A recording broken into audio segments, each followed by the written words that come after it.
Hello, I'm Daniela. In today's video, I'm going to show you the ins and outs of heat embossing. Now, heat embossing is a fun way of adding texture and some kind of element to your work.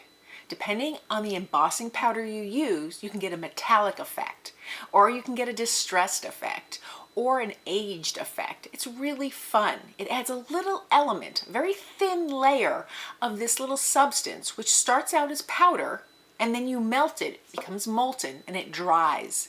And it adds a new layer to your work. Now, you can cover your entire surface with this embossing technique, and you'll get a very interesting effect. You can also be very careful with how you apply your embossing surface. And by that, I mean you'll take a stamp, a rubber stamp, stamp your embossing ink, and then apply your embossing powder. So you want to make sure you use the proper ink, embossing, or pigment. Now, depending on the detail you're looking for in your final image, you might want to opt for detail powder.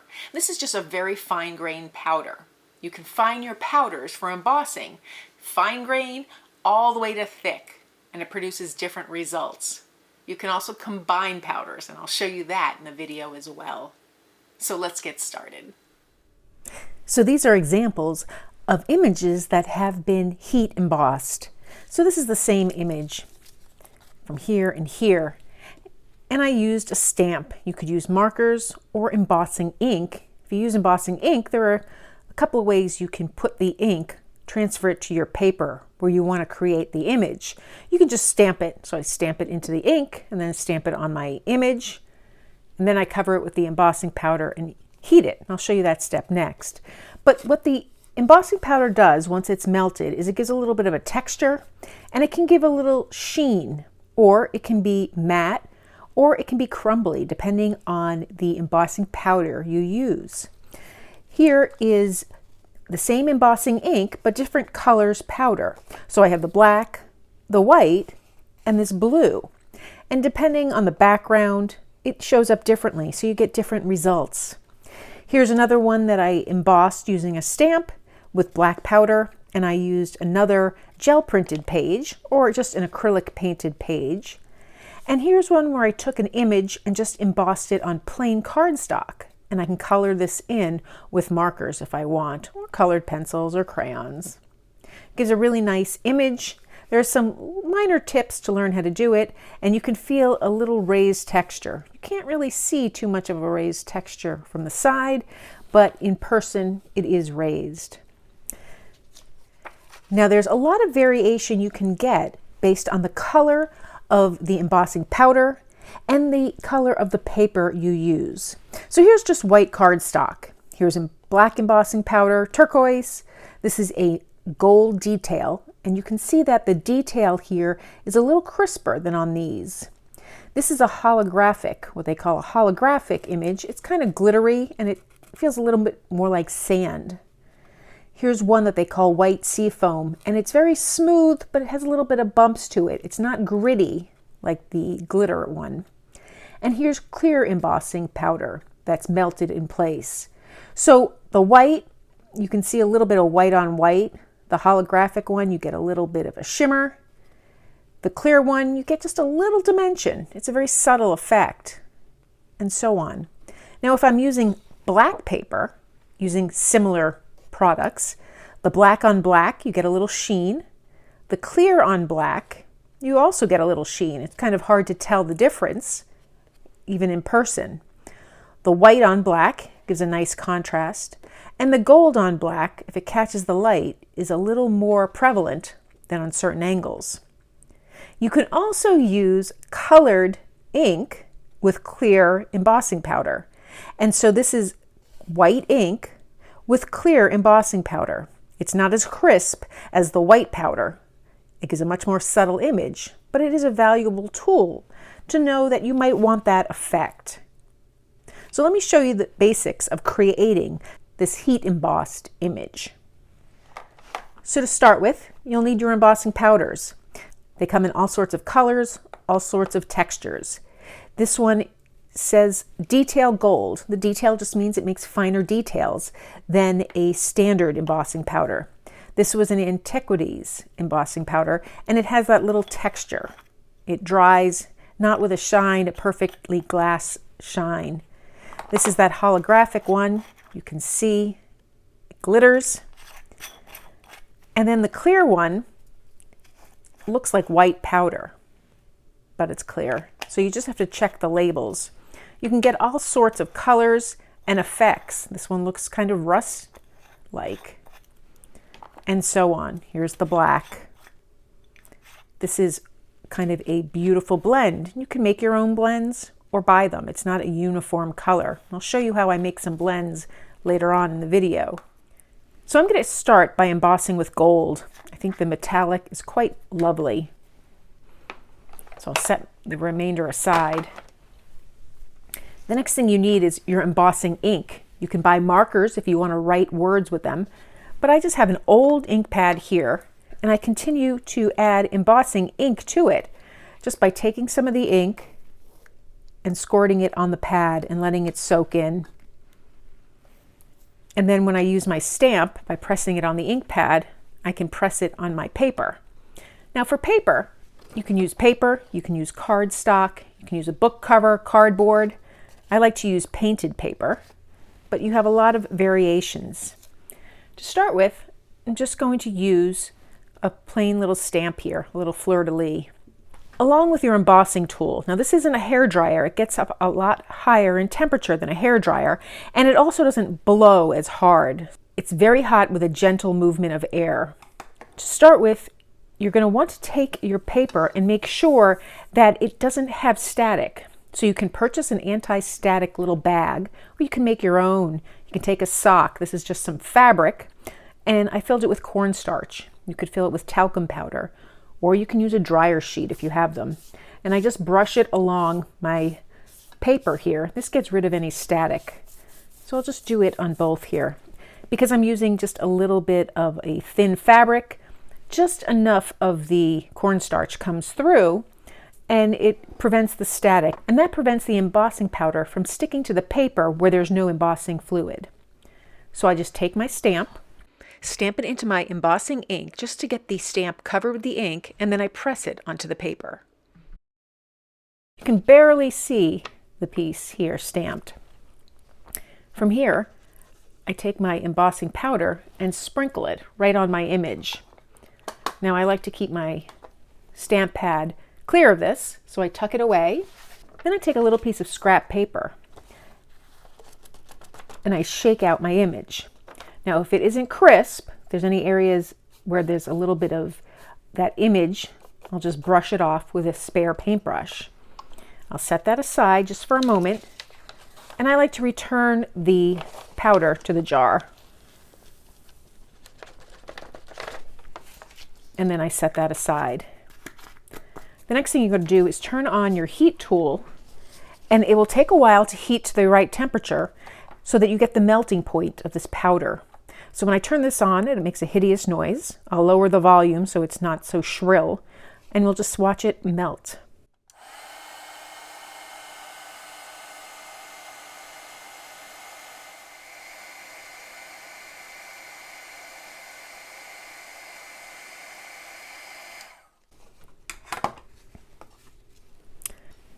So that's one way to stamp your image.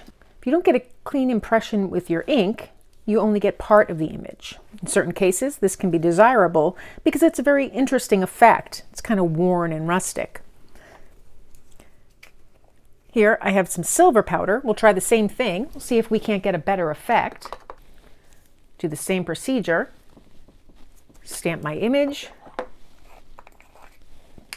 Pour my metallic embossing powder on. And I can either empty it onto the paper, or sometimes it's very convenient to empty it right into the tin. And I can see I missed a spot here, so I'll pour a little more powder on. Then I have my image. Now here, if you look closely, you can see a little bit of the powders here, so I just want to knock it off with my brush very gently. And now I'll melt that again. Hopefully we'll get a better result this time.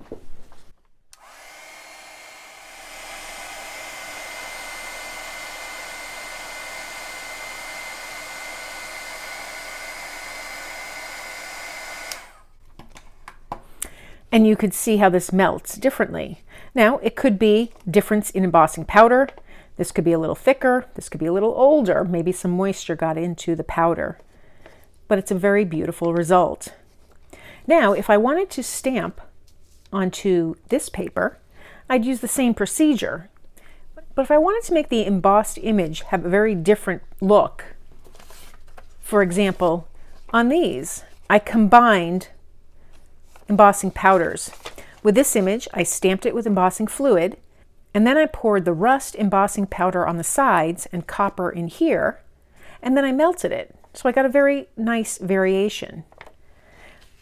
On this one, however, I combined embossing powders on a piece of paper, shook them around, and then poured it down on my stamped image, and I got such a nice variation. Now you could purchase blends of embossing powder, or you could make your own. And that's what I wanted to show you today. So I'm going to stamp on this cardstock. So I'll take my little anti-static pad here, run it over the cardstock.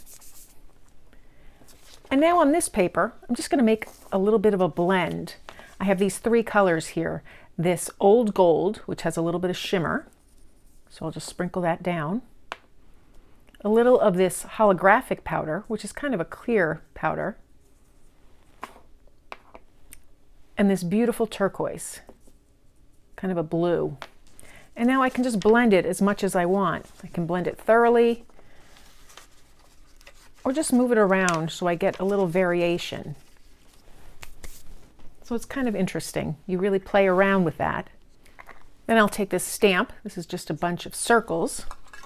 I think the variation will show up nicely. I'll ink up the stamp.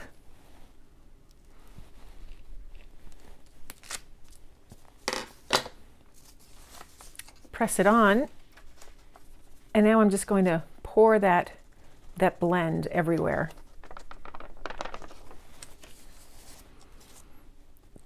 Again, I'll try and contain it back off here. And then any areas that I missed, I'll come back in and pour that blend over.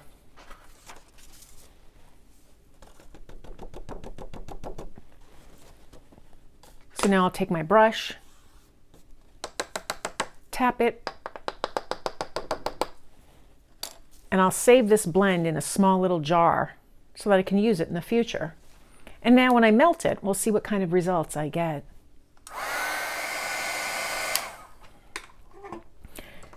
Now, immediately following using that embossing tool, this will be hot and a little bit molten. So you need to give it about 60 seconds to dry, maybe a little bit less. You want to make sure that you really melt everything sufficiently. You can tell you haven't if you run your finger over it once it's dry and cool, and the embossing powder moves around here. So it didn't melt all the way. So I'll take my brush, try and clean that up, and now I'll just go over it again to melt it.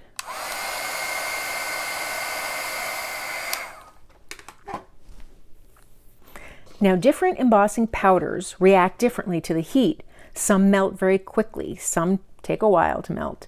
And now, if I run my finger across, I have a little texture, but I'm not really losing the embossing powder. I might lose a little bit of flakes here and there, but for the most part, it's pretty good. The embossing powder will stick to wherever there is embossing fluid. And some of the embossing powders are a distress, so they won't stick. They'll look kind of worn. Now, another way you can do your embossing is by taking a pigment stamp pad. Pigment ink stays wet for a little bit longer. So I'll just take my ink pad and I ink up my stamp, just like the way I did with the embossing ink. But the pigment ink will have some color to it. In this case, it's white. I'll stamp over my image.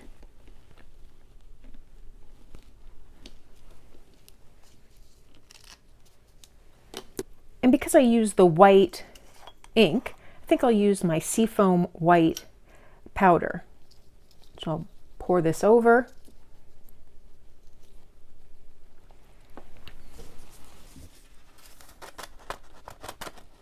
Empty it off.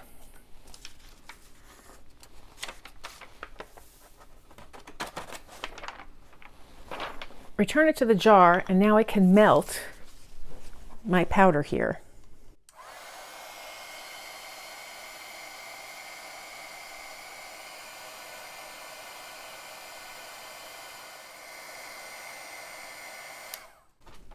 So there I have a beautiful image that I can use in collage work. So heat embossing is a different way that you can add texture to your work. So there's a little bit of a learning curve learning how to heat emboss. You'll need your supplies, your paper, your ink, and your embossing tool, your heat tool. But once you have those supplies, you can start incorporating other media. You can use your rubber stamps, you can use markers, stencils, and so on. There are also advanced techniques, and I'll show additional videos in the future on how to do some of those. If you found this video helpful, please give it a thumbs up and be sure to subscribe. If you'd like additional content, please consider becoming a paid member of my YouTube channel. And thank you for joining me today.